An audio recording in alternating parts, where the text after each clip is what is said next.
Hello everyone, welcome back to Oliveboard. I am Pooja और आज हम बात कर रहे हैं गवर्नमेंट स्कीम के नए गवर्नमेंट प्लान के बारे में, which is NPS, national pension scheme. ये स्कीम बहुत इंपॉर्टेंट है आपके एग्जाम्स के लिए, फेज 1 के लिए, फेज 2 के लिए, स्पेशली इंटरव्यू के लिए भी, क्योंकि बहुत लंबे समय से ये एनपीएस मुद्दा बना हुआ है हमारे देश में।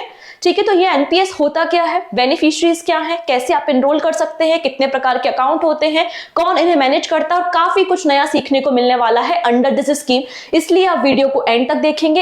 एंड में एक क्वेश्चन के ऊपर भी हम डिस्कशन करेंगे। वीडियो स्टार्ट करने से पहले आपको एक क्वेश्चन का आंसर देना होगा। मैं जानना चाहती हूं कि आप कितना जानते हैं नेशनल पेंशन स्कीम के बारे में, और ये जो क्वेश्चन है ये ऑलरेडी एग्जाम में पूछा गया क्वेश्चन है।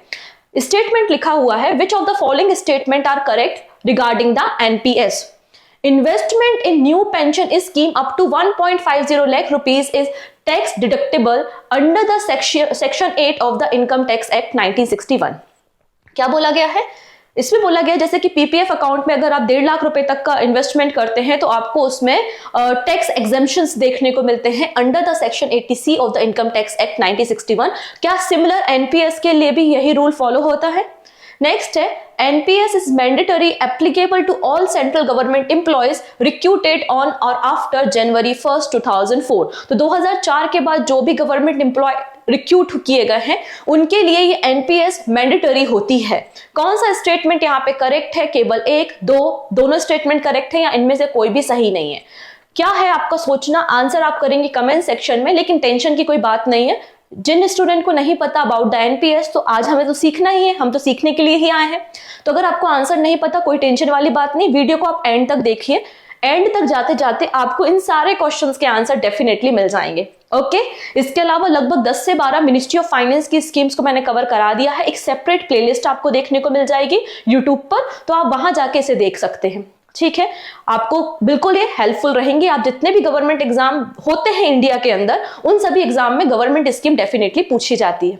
डन, चलिए स्टार्ट कर लेते हैं। अच्छा हाँ, पीडीएफ। तो पीडीएफ का सिंपल सा तरीका है, टेलीग्राम ज्वाइन कर लो, करंट अफेयर्स विद पूजा में, और वहां पर मैं ये गवर्नमेंट स्कीम की पीडीएफ अपलोड कर देती हूँ। आप इन्हें आसानी से डाउनलोड करके नोट्स भी बना सकते हैं। मैं करंट अफेयर्स के नोट्स बनाने की सलाह कभी नहीं देती, लेकिन गवर्नमेंट स्कीम के नोट्स बनाने की सजेशन मैं आपको जरूर दूंगी, क्योंकि ये इंपॉर्टेंट होती है। आप मिनिस्ट्री वाइज नोट्स बनाइए, आपको याद रहेगा कि कौन सी मिनिस्ट्री के अंदर कितनी स्कीम कवर की गई हैं। चलिए स्टार्ट करते हैं about the national pension scheme. क्या होती है ये स्कीम? बेसिकली कोई भी इंडिविजुअल, जैसे कि मैं हूं, अभी टीचर हूं, ऑलिव बोर्ड में पढ़ा रही हूं, लेकिन एक सर्टेन एज तक ही हम नौकरी कर सकते हैं। हमारे रिटायरमेंट के बाद हमारे इनकम का क्या, हम कैसे अपना सर्वाइवल करेंगे, इसके बाद मतलब रिटायरमेंट के बाद हमें किसी और पे डिपेंड ना रहना पड़े, अपने बच्चों पे डिपेंड ना रहना पड़े, इसलिए गवर्नमेंट ने, सेंट्रल गवर्नमेंट ने एनपीएस स्कीम मतलब नेशनल पेंशन स्कीम को इंट्रोड्यूस किया। ये वॉलंटरी नेचर की होती है, मतलब अगर मैं चाहूं तो मैं इस स्कीम में एनरोल करा सकती हूँ, और मैं ना चाहूं तो कोई जरूरत नहीं है, कोई कंपल्सरी या मैंडेटरी नेचर नहीं है। तो ये एक वॉलंटरी नेचर की आपको सेविंग स्कीम या पेंशन स्कीम देखने को मिलेगी। इसे 2004 में सेंट्रल गवर्नमेंट ने लॉन्च किया था।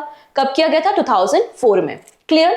तो national pension scheme is a voluntary retirement saving scheme. The central government has introduced the national pension system with effect from January 2004 except for armed forces, but 2009 में इसे सभी के लिए ओपन कर दिया गया। 2009 में it was open to all section, मतलब कोई भी व्यक्ति, चाहे वो सेंट्रल गवर्नमेंट एम्प्लॉय है, आपका स्टेट गवर्नमेंट का एम्प्लॉय है, कोई एक इंडिविजुअल पर्सन है, या अनऑर्गेनाइज सेक्टर में आप काम कर रहे हो, कॉर्पोरेट सेक्टर में काम कर रहे हो, आप बिजनेसमैन हो, आप किसी भी कैटेगरी में आते हो, सभी के लिए ये इन्वेस्टमेंट स्कीम ओपन है। मतलब सभी लोग इस एनपीएस स्कीम में एनरोल करा सकते हैं। क्लियर है? अब इस पूरे पेंशन स्कीम को रेगुलेट कौन करता है? नोडल मिनिस्ट्री तो हमें क्लियर है कि ministry of finance nodal ministry है, लेकिन इस पेंशन सिस्टम को रेगुलेट कौन करता है? तो हमारे देश में आपको एक बॉडी देखने को मिलती है, विच इज PFRDA, और यही हमारे सभी के पेंशन्स को रेगुलेट करने का काम करती है। तो it is regulated and administered by pension fund regulatory development authority. Clear है? ये इसको यहां पर क्या करेगी? रेगुलेट करेगी। तो जैसा कि मैंने कहा कि प्राइमरी एजेंडा या प्राइमरी ऑब्जेक्टिव एनपीएस का क्या है? तो it provide pension income to individual upon their retirement. उनके रिटायरमेंट के बाद एक परमानेंट मंथली इनकम आपको यहाँ पे प्रोवाइड की जाती है। क्लियर। अब कौन इसे ज्वाइन कर सकता है? तो जैसा कि मैंने बताया, सेंट्रल गवर्नमेंट, स्टेट गवर्नमेंट के employ, corporate sector, businessman, individual या अनऑर्गेनाइज सेक्टर के लोग यहाँ पर ज्वाइन कर सकते हैं। वॉलंटरी नेचर की होती है। जब आप इसे ज्वाइन करते हो तो आपको एक 12 डिजिट का नंबर दिया जाता है। जैसे ही आप एनपीएस के लिए इनरोल होगे तो आपको 12 डिजिट का एक नंबर दिया जाएगा, जिसे PRAN नंबर के नाम से जानते हैं। अभी हम इसके बारे में बात करेंगे। इसके अलावा अगर आप में से कोई भी एनपीएस को ज्वाइन करना चाहता है तो उसके लिए जो एज है वो 18 से लेकर 70 ईयर होनी चाहिए। आप इंडियन होना चाहिए या फिर आप एनआरआई होना चाहिए। एनआरआई के लिए भी ये स्कीम ओपन होती है, ठीक है। तो इंडियन और एनआरआई पर्सन जिनकी एज 18 से लेकर 70 ईयर के बीच में है वो एनपीएस स्कीम के अंदर एनरोल हो सकता है। लेकिन आपके जो ओसीआई कार्ड होल्डर्स होते हैं या फिर आपके पर्सन ऑफ इंडियन ओरिजिन है या फिर जो आपके हिंदू अनडिवाइडेड फैमिली से बिलोंग करते हैं, उनके लिए ये स्कीम एलिजिबल नहीं है, एप्लीकेबल नहीं है, ठीक है। ये लोग इसके लिए एप्लीकेबल नहीं होते। कोई भी इंडिविजुअल अपने लाइफ टाइम में एक ही अकाउंट ओपन कर सकता है और मेरे बिहाफ में कोई दूसरा व्यक्ति मेरे अकाउंट को ओपन नहीं करेगा। इंडिविजुअल को अपना अकाउंट खुद ओपन करना पड़ेगा, किसी और के बिहाफ में अकाउंट ओपन नहीं किया जाता। लेकिन पूरे लाइफ में एक बार ही व्यक्ति एनपीएस अकाउंट को ओपन कर सकता है। इसलिए यहां पर जैसे ही आप अकाउंट ओपन करते हो तो आपको एक 12 डिजिट का नंबर दिया जाता है, जिसे मैंने PRAN permanent retirement account number कहा है। ये यूनिक नंबर होता है। मतलब ऐसा नहीं है कि अगर मैं एसबीआई की कस्टमर हूं तो एसबीआई से भी मैंने एनपीएस खोल लिया, एचडीएफसी से भी एनपीएस खोल लिया, नहीं। आप बस एक ही एनपीएस अकाउंट को होल्ड कर सकते हो। इसलिए आपको ये 12 डिजिट का परमानेंट रिटायरमेंट अकाउंट नंबर दिया जाता है। क्लियर। अब कैसे अकाउंट ओपन होते हैं? तो यहाँ एनपीएस स्कीम में आपको 2 प्रकार के अकाउंट देखने को मिलते हैं। कौन कौन से अकाउंट है? पहला है आपका टियर 1 अकाउंट एंड दूसरा होता है आपका टियर 2 अकाउंट, ठीक है। टियर 1 अकाउंट क्या होता है? ये वो अकाउंट होते हैं जो आपकी सेविंग या फिर पेंशन स्कीम को रन करने के लिए होते हैं। इसे हम टियर 1 अकाउंट के नाम से जानते हैं। और टियर 2 अकाउंट जो होते हैं ये इन्वेस्टमेंट पर्पस के लिए होते हैं। ये इन्वेस्टमेंट पर्पस के लिए होते हैं। ऑब्वियस सी बात है, जब टियर 1 अकाउंट आपका पेंशन प्लान है तो ये आपको इसमें कुछ रिस्ट्रिक्शंस देखने को मिलेंगी। मतलब आपका ये जो टियर 1 का अकाउंट होता है, आप इसमें मल्टीपल टाइम पैसे को विड्रॉ नहीं कर सकते। आपको टाइमली अपना जो एनुअली प्रीमियम है वो यहाँ पे फिल करना होगा, क्योंकि आपका पेंशन अमाउंट है, पेंशन अकाउंट है। आपको 60 साल तक, जब तक आपकी एज 60 ईयर्स की नहीं हो जाती, आपको इसे मेंटेन करना होगा। हाँ, फर्दर आप 70 ईयर तक भी, मतलब 10 ईयर इसको एक्सटेंड कर सकते हो। ये ऑप्शन भी वहां पर अवेलेबल होता है। लेकिन 60 साल से पहले इसमें काफी रिस्ट्रिक्शंस होते हैं। आप इस अकाउंट को बार बार छेड़छाड़ी नहीं कर सकते। लेकिन ये जो इन्वेस्टमेंट अमाउंट है या जो टियर 2 अकाउंट है, ये अनरिस्ट्रिक्टेड होता है। इसमें आप छेड़छाड़ी कर सकते हो। आपको पैसा जमा नहीं करना, मत करो। आपको पूरा पैसा विड्रॉ करना है, कर लो। मतलब यहाँ पे रिस्ट्रिक्शंस नहीं होती हैं। लेकिन जिसके पास टियर 1 अकाउंट होता है वही केवल टियर 2 अकाउंट को ओपन कर सकता है। ऐसा नहीं है कि डायरेक्टली आप इन्वेस्टमेंट मतलब टियर 2 अकाउंट को ओपन करो, ऐसा नहीं है। पहले आपको टियर 1 ओपन करना होगा। जिनके पास टियर 1 अकाउंट होता है वही केवल टियर 2 अकाउंट में एनरोल कर सकते हैं। क्लियर। तो जैसे कि मैंने बताया, टियर 1 अकाउंट जो है वो नॉन विड्रॉबल अकाउंट है। मतलब ये रिटायरमेंट पर्पस के लिए है, आपका सेविंग अकाउंट है। टियर 1 अकाउंट को ओपन करने के लिए आपको minimum 500 rupees, once at least 500 rupees आपको पे करने होंगे। तो मिनिमम 500 रुपए आपको यहाँ पर बेसिकली पे करने की जरूरत होती है। और एनुअली 1000 रुपीज तक आप पे कर सकते हैं। डन। नेक्स्ट, टियर 2 का जो अकाउंट है वो एक वॉलंटरी सेविंग फैसिलिटी है। और ये जो टियर 2 का अकाउंट होता है, इसमें कोई मैंडेटरी नहीं है कि आप इसमें कंट्रीब्यूट करें। लेकिन जब आप अकाउंट ओपन करते हो तो आपको 1000 रुपीज के साथ अकाउंट ओपन करना होता है और मिनिमम आप 250 रुपीज तक का यहाँ पर इन्वेस्टमेंट कर सकते हो। तो टियर 1 अकाउंट को ओपन करने के लिए मिनिमम अमाउंट 500 रुपए लगेगा और फिर मंथली आप 500 रुपीज से लेकर जितनी आपकी मर्जी है आप यहाँ पर पे कर सकते हो। टियर 2 अकाउंट को जब आप ओपन करोगे तो उसके लिए आपका टियर 1 अकाउंट होना जरूरी है। जब आप अकाउंट को ओपन करोगे तो 1000 रुपीज के साथ ओपन करोगे और फिर यहाँ पर कंट्रीब्यूट करना मैंडेटरी नहीं है। आप 250 रुपीज मिनिमम से मैक्सिमम जितना आपको जब भी इन्वेस्ट करना है आप कर सकते हो। तो ये आपका रिटायरमेंट प्लान है, ये आपका इन्वेस्टमेंट प्लान है। बात समझ में आ रही है? डन। तो यहाँ पर देखिए, ऑफिशियल वेबसाइट से आपको एनपीएस स्कीम का स्ट्रक्चर देखने को मिलेगा। इसमें आपको 2 अलग अलग प्रकार के अकाउंट्स देखने को मिल रहे हैं, टियर 1 अकाउंट और टियर 2 अकाउंट। टियर 1 जो है वो परमानेंट रिटायरमेंट अकाउंट होता है, ठीक है। इसमें आपके पास कुछ रूल्स होते हैं, रेगुलेशन होते हैं। आप बार बार पैसे को विड्रॉ नहीं कर सकते हो। मिनिमम कंट्रीब्यूशन आपका ओपन करने के लिए 500 रुपए होना चाहिए और पर ईयर आप मिनिमम 1000 रुपीज से, जितनी आपकी मर्जी है, मैक्सिमम की कोई लिमिट नहीं है, आपको जितना यहाँ पे कंट्रीब्यूट करना है आप कर सकते हो। टियर 2 जो है वो एक ऑप्शनल अकाउंट है, वॉलंटरी नेचर का अकाउंट है, ठीक है। अगर आप टियर 1 अकाउंट एक्टिव है तो ही आप टियर 2 अकाउंट को ओपन करेंगे। इसमें अनरिस्ट्रिक्टेड विड्रॉ होता है, जितनी मर्जी है जब विड्रॉ करना है करो, पैसा निकालना है निकालो, जमा करना है करो, नहीं करना है मत करो, बंद करना है बंद कर दो, मतलब ऐसे ऑप्शंस यहाँ पर अवेलेबल होते हैं। Minimum contribution to open is ₹250 यहाँ पर आपको देखने को मिल जाएंगे। क्लियर है इतनी चीजें? ये 2 प्रकार के अकाउंट है। इसके अलावा आप जितना भी अमाउंट पे कर रहे हो, जैसे कि कोई पर्सन है उसने 500 रुपीज डिसाइड किए, 1000 डिसाइड किए कि मैं मंथली 5000 रुपीज डिपॉजिट करूंगा, तो यहाँ पर ये एनपीएस की वेबसाइट पे इनका एक एनपीएस पेंशन कैलकुलेटर भी होता है। ये कैलकुलेटर बता देता है कि आपका जो इन्वेस्टमेंट है वो आपके रिटायरमेंट पे आपको कितना यहाँ पर रिटर्न होगा, वो सारी चीजें यहाँ पे कैलकुलेट कर दी जाती हैं। तो ये कैलकुलेटर भी एनपीएस की वेबसाइट पे अवेलेबल होता है। अब आप जो यहाँ पे कंट्रीब्यूट कर रहे हो एनपीएस में, ये पैसा कहाँ जा रहा है और कहाँ इन्वेस्ट हो रहा है, उस पर भी हम चर्चा कर लेते हैं, ठीक है। तो यहाँ पर जो एनपीएस का पैसा होता है उसके इन्वेस्टमेंट के 4 ऑप्शन होते हैं, 4 अलग अलग कैटेगरी में इन्वेस्टमेंट होता है।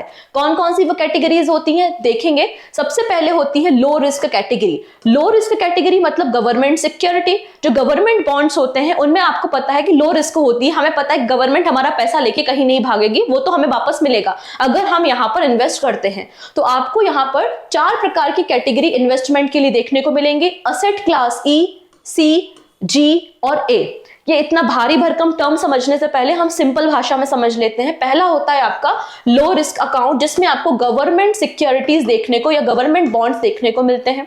सेकेंड होता है आपका मॉडरेट रिस्क, जिसमें आपको कॉर्पोरेट बॉन्ड देखने को मिलते हैं जिनमें रिस्क थोड़ा सा कम होता है। फिर हाई रिस्क इन्वेस्टमेंट क्या होता है, आपका शेयर मार्केट, आपका इक्विटी मार्केट जो होता है वो हाई रिस्क होता है, हम सभी को भी पता है, ठीक है। और चौथे नंबर पे होता है वेरी हाई रिस्क में आपके AIF मतलब ऑल्टरनेट इन्वेस्टमेंट फंड आते हैं, ठीक है। तो इस तरीके से 4 अलग अलग कैटेगरी में आप इन्वेस्टमेंट कर सकते हो। अब यार मुझे तो बैंकिंग की समझ है नहीं, मैं कहां पर इन्वेस्टमेंट करूं, मुझे अपना जो एनपीएस का अमाउंट है, मैं जो मंथली या ईयरली पेमेंट कर रही हूं, तो मुझे कहां पर लगाना चाहिए, गवर्नमेंट बॉन्ड में लगाना चाहिए या शेयर मार्केट में ज्यादा रिटर्न होता है तो शेयर मार्केट में लगाना चाहिए, लेकिन शेयर मार्केट में रिस्क भी तो ज्यादा है, मुझे कुछ नहीं समझ में आ रहा, अब मैं क्या करूं। तो यहां पर भी 2 ऑप्शन होते हैं, 2 मोड होते हैं। जब आप एनपीएस में इन्वेस्टमेंट करते हो तो आपको ऑप्शन होता है 2 मोड। कौन कौन से मोड होते हैं, एक होता है एक्टिव चॉइस और एक होता है ऑटो चॉइस। 2 ऑप्शन होते हैं, active choice and auto choice. Active choice में कोई भी इंडिविजुअल अपने हिसाब से अपने पैसे को 4 अलग अलग कैटेगरी में इन्वेस्ट कर सकता है, वो आपकी मर्जी है। मैं कोई हूं पर्सन, मान लेते मेरा नाम राम है और मैं बिल्कुल भी रिस्क टेकिंग पर्सन नहीं हूं, मुझे बिल्कुल पसंद नहीं भाई मेरा पैसा रिस्क में जाए, तो मैं यहाँ पे मैक्सिमम क्या करूंगी, मैक्सिमम अपना जो पैसा है वो गवर्नमेंट सिक्योरिटी में लगा दूंगी। लेकिन कोई दूसरा व्यक्ति है, दूसरा एक व्यक्ति इसका दोस्त है जिनका नाम है श्याम, तो श्याम का कहना है यार नहीं, हमें तो ज्यादा पैसा कमाना है, ज्यादा प्रॉफिट कमाना है, मैं तो ज्यादा से ज्यादा पैसा शेयर मार्केट में लगाऊंगा। तो यहाँ जो एक्टिव चॉइस होती है ना, यहाँ पे कस्टमर या बेनिफिशियरी अपने हिसाब से इन 4 अलग अलग कैटेगरी में पैसा लगा सकता है, लेकिन 75% से ज्यादा आप इक्विटी में इन्वेस्ट नहीं करोगे। रूल है ना, आपने पूरा का 100 के 100 रुपए आपने इक्विटी में लगा दिए और वो अगर लॉस में चले गए तो भाई बहुत दिक्कत हो जाएगी। इसलिए बोला गया है कि आप 75% से ज्यादा पैसा इक्विटी में नहीं लगाओगे, ठीक है। आपको ज्यादा रिटर्न चाहिए, ठीक है, आप शेयर मार्केट में इन्वेस्ट करो, कोई दिक्कत नहीं, लेकिन बाकी तरफ भी आप ध्यान दो, ठीक। ये बात यहाँ पे की गई है। ये तो हो गया एक्टिव चॉइस, लेकिन मुझे तो कुछ आता ही नहीं है, मैंने आपको स्टार्टिंग में ही कहा था, तो मेरे लिए अवेलेबल होगी ऑटो चॉइस। ऑटो चॉइस में बेसिकली क्या होता है, आपको एक मैनेजर अपॉइंट होता है और वो मैनेजर आपके फंड को मैनेज करता है। वो मैनेजर देखेगा इन्फ्लेशन क्या चल रहा है, मार्केट सिनेरियो क्या चल रहा है, कहां पे आपके पैसे को इन्वेस्ट करना चाहिए। तो मैंने चूज कर लिया ऑटो चॉइस। तो ऑटो चॉइस में मुझे एक मैनेजर मिल जाएगा जो मेरे एनपीएस अमाउंट को, मेरे फंड को सही डायरेक्शन में इन्वेस्ट करेगा, तो मुझे यहाँ पे लोड लेने की जरूरत नहीं है। अब ये मैनेजर कौन होते हैं, तो यहाँ पर देखेंगे आपको ये 8 मैनेजर देखने को मिल जाएंगे, ठीक है। At present subscriber has option to select any one of the following 8 pension fund, ये 8 मैनेजर में से मैं किसी को भी चूज कर सकती हूँ। फॉर एग्जांपल मैंने कर लिया LIC पेंशन फंड लिमिटेड को, तो ये LIC क्या करेगा, मेरे NPS फंड को मैनेज करेगा। वो देखेगा कि भाई इनका पैसा है, कहां कहां पर इन्वेस्टमेंट करना है, आपकी एज के हिसाब से। एज के हिसाब से ऐसा क्यों बोला, क्योंकि जब आप छोटी एज में होते हो, जैसे कि आज आपकी एज है, आप लोगों के दिमाग में चल रहा होगा भाई मुझे तो बहुत जम के पैसा कमाना है, शेयर मार्केट में कोई भी स्टॉक आया उसको खरीद लिया। लेकिन जैसे जैसे आपकी एज बढ़ती जाएगी, आप लोग ने कभी देखा अपने पापा लोगों को, वो क्या ऐसे कोई हाई रिस्क इन्वेस्टमेंट करते हैं? नहीं, वो चाहते हैं कि यार भाई मेरी तो अब रिटायरमेंट की एज आ रही है, मुझे अपना पैसा सिक्योर करना है। तो आपकी एज के अकॉर्डिंगली ये प्लान करेगा। मान लेते हैं कोई पर्सन है 25 साल का है, ठीक है, तो ऑब्वियसली बात है इसका पैसा ज्यादातर आप इक्विटी मार्केट में लगा सकते हो। लेकिन कोई व्यक्ति है जो कि 56 ईयर का है, मतलब रिटायरमेंट की एज पे है, तो आप इसके लिए क्या करोगे, गवर्नमेंट बॉन्ड या कॉर्पोरेट बॉन्ड को परचेस करोगे। तो आपकी अकॉर्डिंग टू एज यहाँ पर ये जो मैनेजर होते हैं ये डिसाइड करते हैं कि आपका पैसा कहां पर इन्वेस्ट करना है। यहाँ पर समय समय पे इन मैनेजर को बेसिकली अगर कोई नया ऐड होता है तो PF RDA नए मैनेजर को ऐड कर सकता है, या पुराने जो मैनेजर है उनको डी रजिस्टर भी कर सकता है। ये सब कौन रेगुलेट करेगा, तो जैसा कि मैंने बताया ये पेंशन फंड रेगुलेटरी डिपार्टमेंट जो है इसे मैनेज करने का काम करेगा। तो आई थिंक आपको एक मोटा मोटा समझ में आ गया होगा कि 2 प्रकार के अकाउंट है, Tier 1 account, Tier 2 account. Manage करने के लिए भी 2 चॉइस है, active choice and auto choice. वो आपकी मर्जी है आपको कैसा NPS में इन्वेस्टमेंट करना है। डन। अब बात कर लेते हैं आपकी रिटायरमेंट का जो प्लान है, अब उसका फायदा क्या है। तो आपने मान लेते 30 साल की उम्र में कोई एक प्लान ले लिया और आपने यहाँ पे एनुअली या मंथली इन्वेस्ट किया। आप 60 साल के हो गए और एक बहुत बड़ा अमाउंट इकट्ठा हो चुका है, तो जो आपका लमसम अमाउंट इकट्ठा हुआ है उस लमसम अमाउंट का 60% आपको रिटायरमेंट पे मिल जाएगा। मतलब जब आप 60 साल के होगे, तो मान लेते हैं कोई एक पर्सन है, ठीक है, मान लेते हैं ये रामू के दादाजी हैं, ठीक है, और इन्होंने एक लमसम अमाउंट अपने पूरे जीवन काल में इकट्ठा कर लिया है। मान लेते हैं इन्होंने 10 लाख रुपए के आसपास इकट्ठा कर लिया है, ठीक है। तो अभी क्या होगा, ये अपना 60% इनको लमसम अमाउंट मिल जाएगा जब ये 60 साल के हो जाएंगे। लेकिन ये जो 60% आपको अमाउंट मिलेगा, इस पे कोई भी टैक्स नहीं लगेगा, कोई भी टैक्स अप्लाई नहीं होता है, इस बात को याद रखिएगा। ये जो लमसम अमाउंट है इसमें कोई भी टैक्स आपको नहीं देना पड़ेगा। अब बचा 40%, तो 40% जो है वो आपकी एन्युटी में जाएगा। एन्युटी का मतलब है मंथली पेंशन। आप मंथली भी पेंशन ले सकते हो, आप ईयरली भी पेंशन ले सकते हो, उसमें भी चॉइस आपको अवेलेबल होता है। तो यहाँ का जैसे कि 10 लाख रुपए था, तो 10 लाख में से 6 लाख रुपए आपको लमसम अमाउंट मिल गया। बचा हुआ जो 4 लाख अमाउंट है वो आपकी एन्युटी में जाएगा, और ये 4 लाख रुपए आपका मंथली पेंशन के रूप में आपके पास आता रहेगा। ये जो मंथली पेंशन मिलती है इसमें आपको टैक्स पे करना होता है, जबकि लमसम अमाउंट में कोई भी टैक्स पे नहीं करना पड़ता। क्लियर हुआ, ये इसका फायदा आपको देखने को मिल जाएगा। डन। नेक्स्ट बात करते हैं, कोई पर्सन है वो 60 साल से पहले ही इस अकाउंट को क्लोज करना चाहता है और लमसम अमाउंट लेना चाहता है, तो बिल्कुल ऐसा ऑप्शन भी अवेलेबल होता है बिफोर द एज ऑफ 60। तो उस केस में आप देखेंगे ये लमसम अमाउंट ऑफ 20% आपको मिलेगा, बाकी रिमेनिंग अमाउंट जो है वो एन्युटी में चला जाएगा। डन। ये सारी चीजें होती हैं। अब यहाँ पे प्री मैच्योर, अगर हम देखें प्री मैच्योर या फिर पार्शियल विड्रॉ की बात करते हैं। अब मैं कोई पर्सन हूं और मैंने इन्वेस्टमेंट कर लिया NPS में, और मैंने मतलब जो इनिशियल कॉर्पस था या इनिशियल इन्वेस्टमेंट था मेरा 10 लाख रुपए का था, या फिर 1 लाख रुपए का इनिशियल इन्वेस्टमेंट था। अब घर में कोई मेडिकल कंडीशन आ गई है, या फिर घर में मेडिकल कंडीशन के अलावा मुझे बच्चों की हायर एजुकेशन के लिए पैसा चाहिए है, घर का कंस्ट्रक्शन करवाना है, तो ऐसी एक पूरी लिस्ट आपको देखने को मिलेगी। अगर ऐसी कोई भी कंडीशन होती है तो आप मैक्सिमम पूरे लाइफ में मैक्सिमम 3 बार विथड्रॉ कर सकते हो, लेकिन आपको अपने इन्वेस्टमेंट का 25% से ज्यादा विथड्रॉ करने की परमिशन नहीं होती। बात समझ में आ रही है? आप केवल 25% ही अपने इन्वेस्टमेंट का 3 बार ही आप विड्रॉ कर सकते हो। लेकिन उसके लिए भी कंडीशन है। क्या कंडीशन है? कि आपको अकाउंट ओपन किए हुए मिनिमम 3 इयर्स हो जाने चाहिए, उसके बाद ही आपके पास विड्रॉ करने का ऑप्शन आएगा। क्लियर? मान लेते हैं पहली बार मैंने विड्रॉ किया 2010 में, तो अगली बार मुझे 5 साल का गैप रखना पड़ेगा नेक्स्ट विड्रॉ करने के लिए। ये कुछ कंडीशन है कि आप 3 बार मैक्सिमम विड्रॉ कर सकते हो। एक विड्रॉ होने के बाद अगली बार विड्रॉ करने के लिए 5 साल का आपको ड्यूरेशन देना पड़ेगा। आपके अकाउंट को 3 साल हो गए होंगे तभी आप विड्रॉ कर पाओगे। इसके अलावा आप मैक्सिमम अपने इन्वेस्टमेंट का 25% ही विड्रॉ कर सकते हो। ये कुछ सर्टेन कंडीशन होती है अगर आप पार्शियली विड्रॉ करते हो। सबसे खास बात क्या है इस स्कीम की? वो है ट्रिपल ई। ट्रिपल ई का मतलब क्या होता है? Exempt, exempt and exempt. तीन अलग अलग कैटेगरी में आपको टैक्स बेनिफिट मिलते हैं, इसलिए ज्यादातर लोग यहां पर इन्वेस्ट करना सोचते हैं। सबसे पहली कैटेगरी है आपका इनकम टैक्स एक्ट 1961 का 80C। तो आप जब 80C फॉर्म देखते हैं तो उसमें आपको कई सारी कैटेगरी मिलती है इन्वेस्टमेंट करने की, जैसे कि एनपीएस है, सुकन्या समृद्धि योजना है, आपका पीपीएफ अकाउंट है। आप इन सारी कैटेगरी में इन्वेस्ट कर सकते हो। कितना? 1.5 लाख रुपीज तक। तो 1.5 लाख रुपीज तक का आपको यहाँ पे एग्जेम्पशन देखने को मिलता है, ठीक है, under the income 80C। Second category होती है 80CCD1। ये कैटेगरी क्या होता है? ये वॉलंटरी कंट्रीब्यूशन होता है। आपको अगर आप एक्स्ट्रा कंट्रीब्यूट करते हो तो आपको एक्स्ट्रा 50,000 रुपीज तक का रिडम्पशन मिल जाता है, ठीक है। तो यहाँ पे सेकंड कैटेगरी हो गई, मतलब आपको ये 1.5 लाख आपने यहाँ बचाया और रिमेनिंग आपने 50,000 यहाँ बचा लिया, तो आप 2 लाख रुपए तक की टैक्स सेविंग कर पा रहे हो।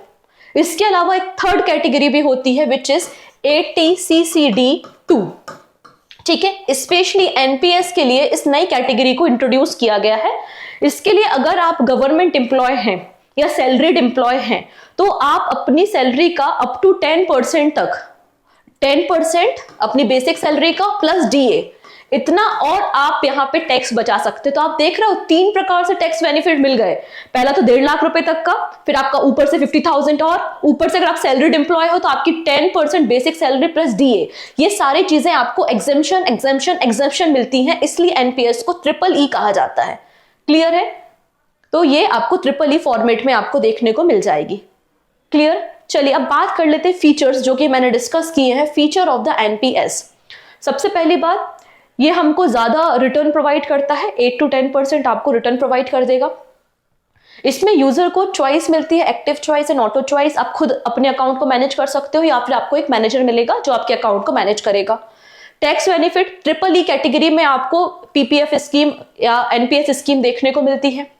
नेक्स्ट है, ये जो एनपीएस अकाउंट होते हैं वो कैटेगरी 1 मतलब टियर 1 और टियर 2 के अकाउंट्स होते हैं, जैसे कि मैंने डिस्कस किया। टियर 1 पेंशन अकाउंट है, सेविंग अकाउंट है, टियर 2 आपका इन्वेस्टमेंट प्लान है। सिमिलर विड्रॉ, तो यहां पर जब आप विड्रॉ करते हैं, जब आप 60 साल के हो जाते हैं तो आपको लमसम 60% आपको मिलेगा लमसम अमाउंट और 40% आपका एन्युटी में चला जाएगा, जिसके जरिए आपको मंथली इनकम दी जाएगी। और यहाँ पर आपको पार्शियली विड्रॉ का ऑप्शन भी अवेलेबल होता है। अगर कोई पर्सन है, कोई सब्सक्राइबर है जिसकी डेथ हो जाती है तो उसका जो नॉमिनी है, उसके जो स्पाउस होते हैं, उनको ये फिर मंथली इनकम मिलना शुरू हो जाएगा। अगर स्पाउस की भी डेथ हो जाती है तो उनके कोई हायर होंगे या फिर उनके कोई उत्तराधिकारी हो सकते हैं, हियर हो सकते हैं, या फिर कोई दूसरा नॉमिनी हो सकता है, तो उनको ये अमाउंट ट्रांसफर कर दिया जाएगा। क्लियर? अब यहां पे आपका जो पीएफआरडीए है, लोगों को एनपीएस के बारे में जागरूकता दिलाने के लिए, अवेयरनेस दिलाने के लिए इन्होंने डिसाइड किया कि 1 अक्टूबर को हम every year NPS day, national pension system दिवस के रूप में सेलिब्रेट करेंगे। कब डिसाइड किया गया? 1 अक्टूबर 2021 में डिसाइड किया गया। तो आई थिंक जो स्टार्टिंग में मैंने आपसे क्वेश्चन पूछ लिया था उसका आंसर अब अभी आपको मिल गया होगा, तो आप सही आंसर मुझे कमेंट सेक्शन में दे सकते हैं। क्लियर? अब एक और क्वेश्चन हम डिस्कस करेंगे, उसके पहले मैं आपको बताना चाहती हूँ, अगर आप भी आरबीआई ग्रेड बी की प्रिपरेशन कर रहे हैं तो क्रैश कोर्स लॉन्च किया गया है फेज 1 एंड फेज 2 एग्जामिनेशन के लिए, जिसमें आपको लाइव क्लासेस मिलेंगे और इसमें आपको मंथली मैगजीन भी मिलेगी। आप इसे एनरोल करा सकते हैं ऑलिव बोर्ड के एप्लीकेशन पे जाके, और जब आप ऑलिव बोर्ड के एप्लीकेशन पे जाओगे तो उसमें आपको कई सारे एक्सक्लूसिव ऑफर भी देखने को मिल जाएंगे। डन? चलिए क्वेश्चन क्या है? Who among the following can join the national pension system? कौन इसे एनपीएस को ज्वाइन कर सकता है? लिखा है resident Indian citizen only, person of age from 21 to 55 years only, all state government employee joining the service after the state of notification by the respective state government, and all central government employees including those of armed forces joining the service on or after 1st of April 2004। ठीक है, कौन सा यहाँ पे सही बोल रहा है? तो देखिएगा, पहली चीज ये जो है वो रेसिडेंट इंडियन अकेले के लिए नहीं है, ये तो एनआरआई के लिए भी है। एज मैंने बताई थी 18 से लेकर 70 ईयर है, मतलब ये भी नहीं है। अब आप लोग न्यूज में देखते हैं अक्सर कि कोई स्टेट है वो कहता है कि हम तो ओल्ड पेंशन स्कीम पे बात चलेंगे, कोई कहता है कि हम नए पेंशन स्कीम पे बात करेंगे। तो यहाँ पे स्टेट गवर्नमेंट के जो एम्प्लॉयज होते हैं ना, वो डिपेंड करता है कि स्टेट कौन सी स्कीम पे रन करना चाहता है, ओल्ड पे जाना चाहता है या न्यू पे, तो उसके आधार पे यहाँ पे डिसाइड होता है। तो ऑप्शन नंबर सी बिल्कुल करेक्ट है। तो करेक्ट क्या हो जाएगा? Option number C. डन? तो ये थी हमारी एनपीएस स्कीम। आई थिंक इसके पूरे की पूरी बातें आपको समझ में आई होंगी, क्या कहनी चाहती है स्कीम। कुछ इंपॉर्टेंट फैक्ट्स मैंने बीच बीच में आपको बताए हैं। आपसे पूछा जा सकता है AN नंबर कितने डिजिट का होता है। तो ये सारे क्वेश्चन थोड़ा सा माइंड में रखिएगा, ठीक है। और जो question of the day starting में पूछा था उसका आंसर आप हमें कमेंट सेक्शन में दे सकते हैं। बाकी मिलते हैं हम नेक्स्ट वीडियो में नेक्स्ट स्कीम के साथ, तब तक अपना ध्यान रखेंगे। Take care and bye bye.